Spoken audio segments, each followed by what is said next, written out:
നിനക്ക് ഈ പ്രേതത്തിലൊക്കെ വിശ്വാസമുണ്ടോ? പ്രേതത്തിലോ? എനിക്കൊരു വിശ്വാസമൊന്നുമില്ല. നീ പിടിയൊക്കെ വിശ്വസിച്ച് നടക്കുവാണോ? എടാ, നിനക്ക് ധൈര്യം ഉണ്ടെങ്കിൽ എന്നോട് സെമിത്തേരി വരാൻ പറ്റൂടാ? സെമിത്തേരിയിലോ?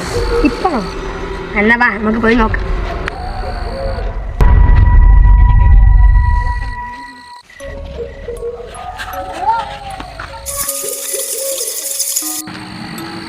കേറണോടാ. എടാ, ഇവിടം വരെ വന്നതല്ലേ, കേറിയേക്കാം. അന്തര പോയേ. എടാ, അതെന്തത്?